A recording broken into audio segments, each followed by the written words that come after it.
Okay, hi everyone. So sorry for delaying because I cannot project my slides from my own computer. My name is Hongxian, and I'm now a second-year PhD student at NY's Journal Marketing Department. This is my first-year paper advised by Professor Lilia Gold and Professor Renshan Fu in our department. It's mainly about the economic impact of adopting the generative AI, and we mainly explore this question from the perspective of online artist platform. So, as you may know, that the generative AI art has brought great opportunities to the whole art industry, such as lowering the threshold of creating artwork, and it can even sometimes produce better works compared with human being artists. But it has also aroused a great amount of concerns among the artists, such as being substituted by the artificial intelligence in the future, and such as the copyright problem. So one reason question naturally arises for digital platforms, especially content creation platforms. Should they adopt the generative AI tools because some people like it, while others do not? We leverage one precise experiment to examine and quantify the impact of art platforms' adoption of the generative AI tools on its users' behavior. For the users, I mean many artists on those online content creation platforms. Here is a very brief literature review. There are two streams of the literature that are related to our study. The first one is about AI adoption, and the second one is about content creation and copyright. I just want to say that to the best of my knowledge, we are among the first to explore how the adoption of the generative AI art tools impact a user's behavior on the online platform, especially online content creation platforms. We mainly use data from one platform called Lofter, which is a leading science fiction content creation platform in China. And for the precise experiment is that on March the 6th, 2023, it launched a new AI art tool called the Profile Picture Generator. For this new generative AI art tool, I want to introduce its content a bit. You just need to input several keywords to this Profile Picture Generator, and it can automatically generate and download pictures for you based on the keywords you have inputted. And Lofter removed this function, so it's very familiar. It's very similar to the ChatGPT, but the output of ChatGPT is text, but output for the Profile Picture Generator is images.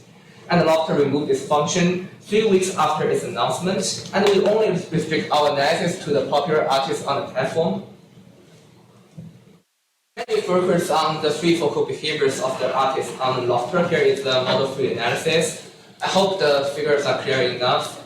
The first one is called a normal post. It contains at least one imager or multiple images. And the second one is the number of images, so the first focal behavior and the second one correlate with each other but are not exactly the same. The third one is called non-image post. It's just like non-image tweets on Twitter. Some people use it to express their thoughts, where others post some other content creation things such as novels on the platform. So here are our detailed research questions. The first one is very straightforward. How does Lofter's adoption of the generative AI art tools impact its users' three focal behaviors? And the second one is about heterogeneity analysis. What factors impact those treatment effects? And third one is about the subsample of the non-churners conditioning on not leaving the platform. What's the treatment effects? And the last one is that how does the adoption of the generative AI art tools impact the user's churning behavior?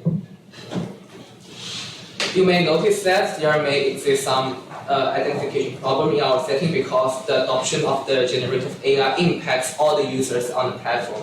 So there does not exist very clear control group for us in order to deal with this challenge. We mainly use the so-called temporal causal inference framework proposed by a recent paper published at Marketing Science.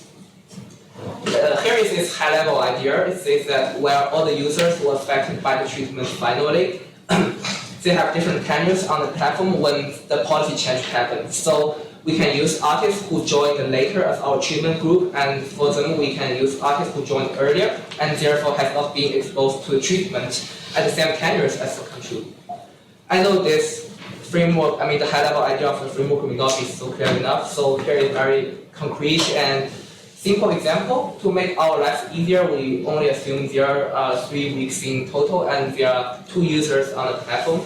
the first user joined the platform earlier than the second user who joined during the week 1, and the second user joined during week 2, and the treatment happens during week 3. So only week 3 is the post-treatment period for both of the users, and week 1 and week 2 are the pre-treatment periods. So how we construct our treatment and control group under the temporal causal inference framework? First, we use the second user who joined later as our treatment group, and we use the first user who joined earlier as our control group. But different from normal settings, we only use the first 2 weeks observations of our first user, under which he has not been exposed to treatment because the treatment happens during week 3, right? So for our final data set, we have 2 periods of the observation of both user 1 and user 2, and then we can form our treatment and control period. Here is the detailed steps. Due to the time limit, I don't want to go through it very detailed, but I just want to say from step 1 to step 3, we form our treatment and control pairs. And for step 4, this is the last step because we do construct the treatment and control group from step 1 to step 3. So for the last step, we just need to run our causal models. We use the causal forest model as our main methodology, but also run a set of other models such as difference in difference, generalized synthetic control, and regression discontinuity in time for the robustness of our results. I will show you all the results later. And after we estimate the individual treatment effects or the cohort level treatment effects, we can aggregate them to form our final average treatment effect and its standard errors. I know you may not like this, but this framework is a relatively new one, just published at Marketing Science. So I think discussing and testing some identification assumptions is very important for our case.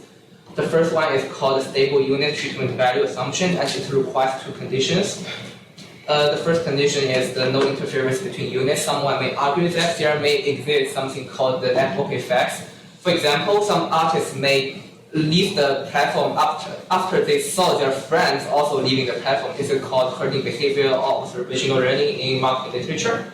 And there may exist some other mechanisms such as word of mouth that can also contribute to this network effects. But we argue that this effect should be part of our treatment effects and should not be removed. The second argument is that for our control groups, the people in the control group join earlier compared with people in the treatment group. So people who join earlier, their behavior may impact those who join later.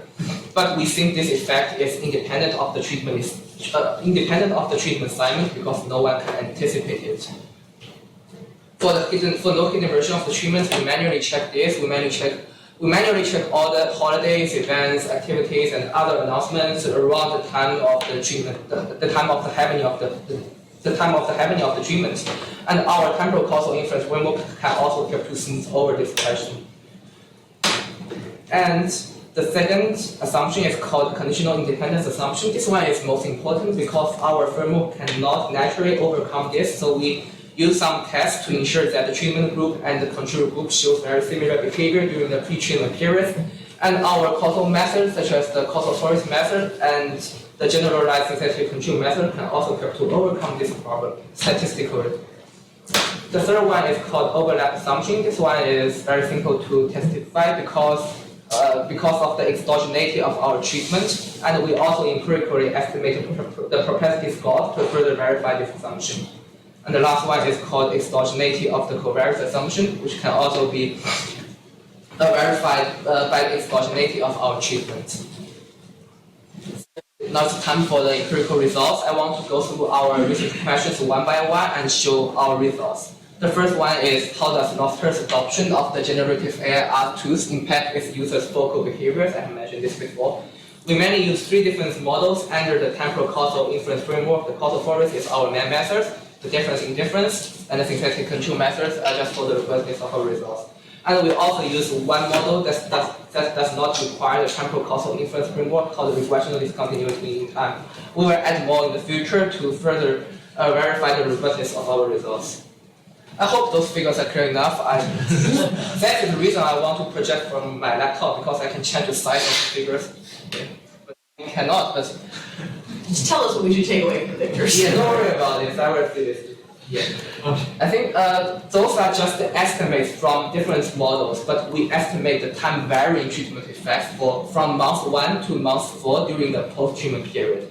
So those bars are just estimates from different models. You can see for the first figure and the second figure, the treatment effects are very robust. From different models, they are negative and significant, which means that the artists will decrease their usage of the platform after it adopts the generative AI tool.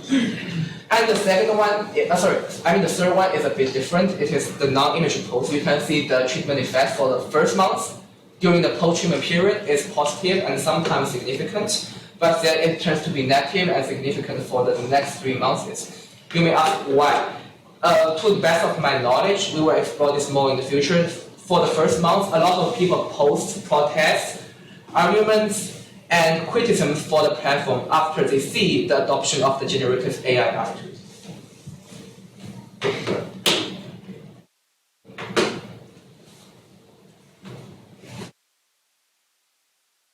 You hit us in with the mouth. Sorry. It's very hard to use it. You can use the mouth. Okay, now I can use it. And after you have seen the negative treatment effects, you may ask why artists do not like AI arts. Based on a lot of discussion on the Chinese version of Quora, we can summarize 5 key results, while the first one and the second one are closely related to our research settings and are also related to our future heterogeneity analysis.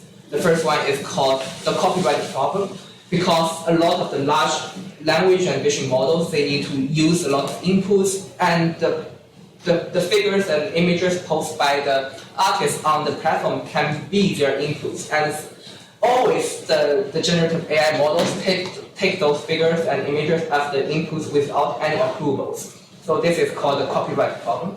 And the second one is called the substitution effect, because due to the power of the generative AI art tools, some artists may be very concerned that they will be substituted by the AI art in the future. From the third to the fifth reasons, they are not closely related to our research settings, but so we view them as the minor ones. So the second research question is about what factors can impact treatment effects. Based on the individual level treatment effect we derive from the causal stories model, we run a regression on those treatment effects by using the treatment effects on 3 key variables. The first one is called image sum. It measures the number of images posted by the users during the pre-treatment period, and the larger number of the images posted during the pre-treatment period, the more likely the copyright problem will happen, right? Very intuitively. And the second one is called the like average. It measures the popularity of the user on the platform. And the third one is the tenure. The tenure means that the time since the user joined the platform. So the tenure can also be viewed as a measure for the loyalty. Okay, I think this one is much clearer compared with the last one. Yeah, for the heterogeneity analysis, you can see as the number of the image sum grows, the treatment effects become more negative. This is very intuitive and is in line with our expectation, because the larger the variable image sum, the more likely the copyright problem will arise. But for the second one and the third one, you can see the larger the life average or the larger the tenure, the less the scale the treatment effect will be. This is also very intuitive, because if you are more popular on the platform, you are less likely to leave it even something happens. And the more loyal you are to the platform, very similarly, the less likely you will leave the platform. The third research question is about the treatment effects on the non-churners. The non-churners definition is that the users who at least post once during the post-treatment period, and they account for about 2/3 of the users in the treatment groups. Okay, it becomes unclear again. The red bar and the purple bar here means our previous results by using the whole sample, but the yellow bar and the red bar means our results by using the subsample of the non-churners. You can see that after dropping the churners, the scale of the treatment effects becomes smaller. That is very intuitive, because the churners post nothing during the post-treatment period. So after dropping them, we should underestimate the treatment effects, right? And what you can see from the first and second figures, the treatment effects are still very negative and significant. But what is interesting is about the third figure.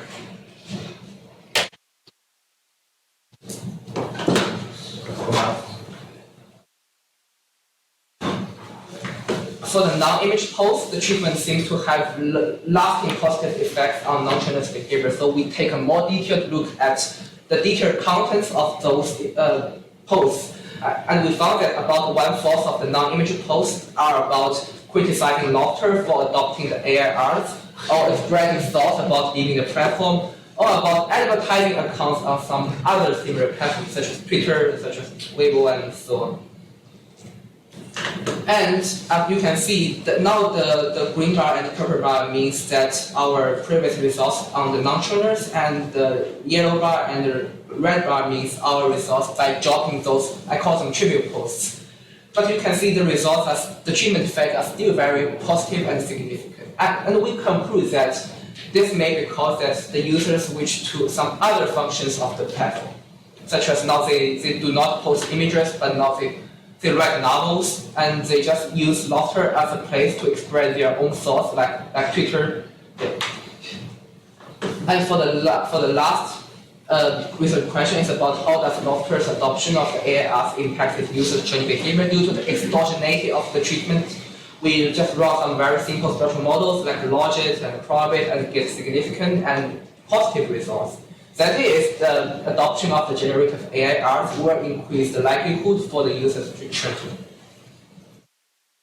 So for the robustness check, you have seen a lot of results from different models. They are very robust, show the same signs and very similar scales. And for the heterogeneity analysis, I haven't shown you this before, but we actually use linear model, robust linear model, and generalized additive model to show the robust results. And our non-trained results also add value to the robustness of our results.